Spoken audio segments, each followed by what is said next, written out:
Good day mga ka-EA! So for today's video, so today is Holy Friday. Ayan mga ka-EA. So napansin nyo, nandito lang tayo sa bahay. Wala tayong kahit na anong ganap ngayon. Yung iba nag-outing, you know? So depende kasi yan sa religion eh. So iba-iba tayong religion, iba tayong paniniwala. So sa amin, sa Katoliko, pagdating ng Holy Week, yan, Holy Thursday, Holy Friday, yan, bahay-bahay lang tayo. Panahon ng Kwaresma, panahon ng nilay-nilay, ayan mga kalapatid. So dito, nag-set up na tayo ng mga kailangan nating gawin, naglinis.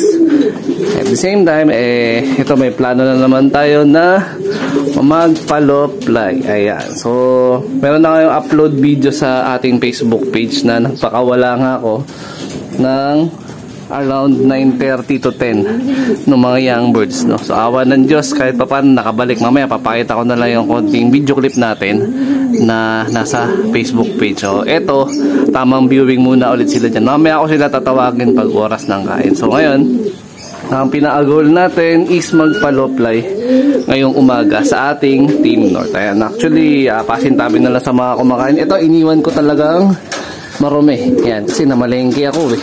So mamaya ako patuloy linisin na yun, no? Pipit na mga dumi. Pero nandito na yung mga paraphernalia natin para gamitin panlinis. Pero dito, antimano, malinis na yan. Mga daling araw pa lang, kinakayas ko na yan, nililinis ko na. Pati dito sa ilalim. Ito kasi medyo mas ma-effort to eh. Kasi kinakadkad nga to. Tapos, dinodomix ko pa yung flooring or either minsan Sonrox. Pero sa konting amount lang ng chemical na yan. Para at least, diba, antibacterial lang. So, yun yung ginagawa ko na pang prevention para iwas sakit yung mga wires natin. So, ito, Team North natin. Ayan. So, kahit pa paano, nakapag-adjust na yung ating Team South. Ayan. Tinanggal ko na rin dyan yung future breeder. Napawalan ko yun kahapon kasama nila. Pero dahil future breeder naman yun, so priority natin is etong tatlo na lang na mga bundle. Ayan o. Palo-apply tayo ng mga natitira nating Team North. Ayan o. So time check natin 6:40 na umaga. Dito natin sila nilusot. Ayan, manumato natin silang kinuha pa isa-isa dun. Kasi nga wala tayong pinaka-release door eh, ng ating, ayan o. Ayan sila. Ayan, medyo matagal din natin silang winarantin siguro. Uy! May plak ng ibon doon, no? Mga big time panser to ng paronda na to, nakasabay ng wires natin, And then duda rin ako na yung plak ng ibon na rin yan yung nakasungkit doon sa natin, isa nating nawala siguro mga 2 weeks ago bago tayo magbaklas ng ng loop. Yan, nawalan pa tayo. Yun na nga, speaking of, kulang na agad, bumaklas na agad yung pula. May sarili talagang mundo yung pulang yun. Yan, so yung nag-grading natin yung tatlo. Yung isa, ito meron ditong hibalay. Ayun na, malayo na sila. Hindi nakita ng camera natin. Mamaya papalabasin natin to pag nagpasukan naman yung yung Team North. Ayan. Mamaya ito pagka mainit na. A few moments later. Mga lapatids, tapos na natin linisin yung ating maliit at simpleng flyers loop. Ayan, nabubulol pa. So ito yung daily routine talaga natin. So ito is hindi pakitang vlog lang, kung hindi daily routine natin sa EA Loop TV for prevention at the same time sa health ng kalapate, at the same time sa health din namin sa buong pamilya namin. Kasi kung di nyo naman lingit sa kaalaman nyo, kasi nga di ba nalipat na sa loob yung pinaka flyers loop, breeders loop. So para pare-pares kami mag-benefits na magandang health, kailangan lagi rin talagang malinis. Actually kahit naman nasa labas pa naman yung loop natin, yun na talaga yung routine natin, di ba? Kasi the more na mas malinis, mas maganda tingnan at mas maayos. Ayan. So mas pinaayos pa natin gawang ng, di ba, tinanggal na natin yung flyers loop dito. Mas naging mas maaliwalas yung ating harap. O ayan. Nandito na pala yung mga pinaloplay ko. Parang kulang ako isa. Pinakawalan ko dito kasi yung isa nating ibon na ayan o, yung si Boy Sungit. Sana yung isa pa. Kulang ako Nawala si Boy Sungit. Pumasok na ba agad yung iba nating ibon? Wala pa. Ay, pumasok na. Hindi ko pa tinatawag, pumasok na. Oh. Ayun, oh. Tingnan yung droppings ng ibon, oh. Ayun, oh. Ganda ng droppings, di ba? Combo, oh. Ayun, oh.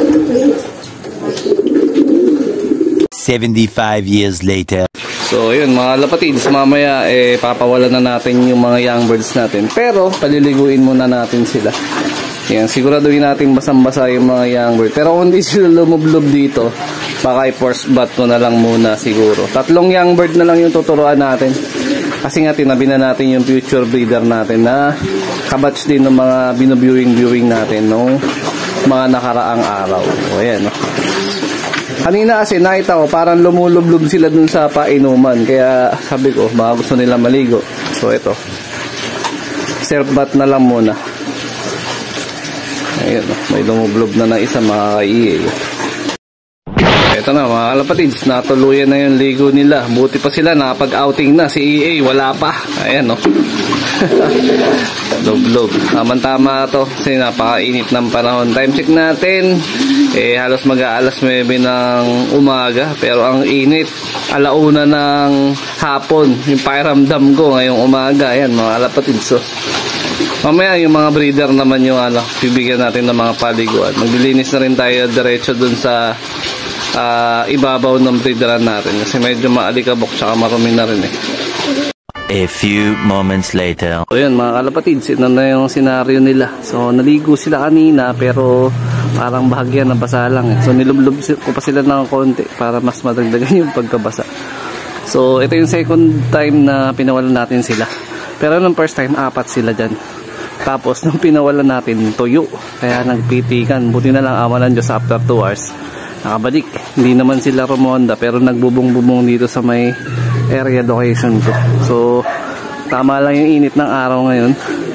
So, check na lang natin. Obserbahan. Same time sana, mapabatcher na natin sila sa lalong madaling panahon. So, first batch nga to ng team MacArthur natin, 3. So, meron ba tayo ihahabol sa bago mag-end up naman, may 2 pa tayo doon. So, ito yung first batch muna. Tama po ba yun? So, dahil sobrang init, saglit lang, tuyo na yung mga ibon natin. At nagtatangka na naman sila magpagaspas ng mga bagwis nila dyan. So, maghapon sila kahapon, nasa loob. Pero yung oras na pinawalan natin sila noong unang beses, around 9:30, nagbalikan sila, mag-aalas 11 na. Yun, nagdapuan lang dito sa may kawad. Sana, pwede na lang ulitin yung ganong siste. Huwag lang sila magtangkang rumonda. No, tamang ganto-ganto lang muna. Di pa nakapagpalit ng kulay ng mga mata to, kaya kahit pa paano nakabantay pa ako Ayan. Pero maganda naman yung response nila nung unang pawala. Kaya pinalo up agad natin na magkasunod na araw na isa pang beses. Pero pagtapos nito, after 1 week na natin ulit sila papawalan. No? Kasi busy na naman tayo sa trabaho.